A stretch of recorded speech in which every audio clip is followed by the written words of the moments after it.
All right, so this is for the optional pleating, especially on the roly-polies. I think it makes a big difference.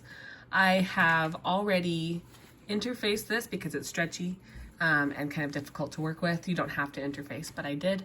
And then I pre-marked my lines and I sewed the first 3 already. I'm just going to show you how to sew the last one and then how to align your pieces on here to get all of your seams to line up. So the first thing that I do, this is a water soluble marker, so with water it will just disappear. I'll fold it right along that line and I just finger press it. Although you're welcome to machine press it if you would like.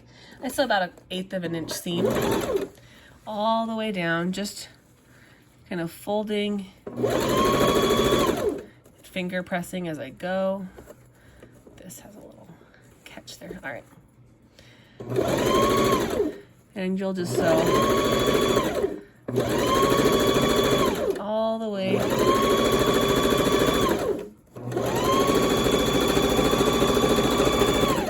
the bottom of the piece. Again, you're welcome to iron it, you're welcome to pin. I just am kind of lazy about those things.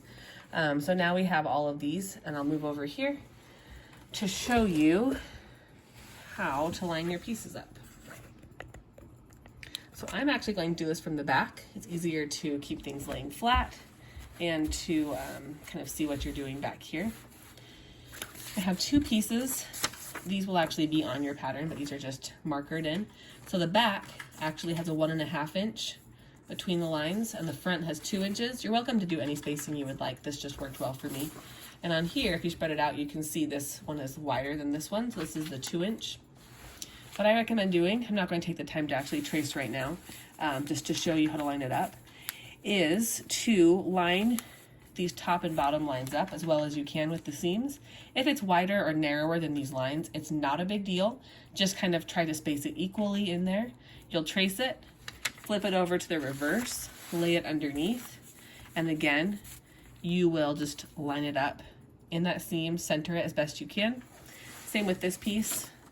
This one has a bit of a slant to it, which is kind of a trick, but because those lines are all the way through, you do the same thing. You line up the top, you line up the bottom, trace the piece in place, flip it onto the back, and these teal lines back here, which is some of my experiments, what you'll line up back here.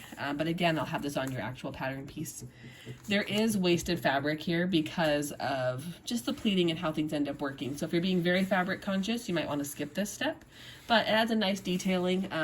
As you can see here, this roly-poly, I just used stripes. So I thought maybe I'd skip the pleating, and I feel like it loses quite a bit of dimension and texture this way. This one, I did the pleating, and as you can see, it has just a lot more character and a lot more personality. So I do recommend on these isopods and roly-polies that you do the extra pin tucking, pleating on top, but it's really up to you. You're welcome to do it either way.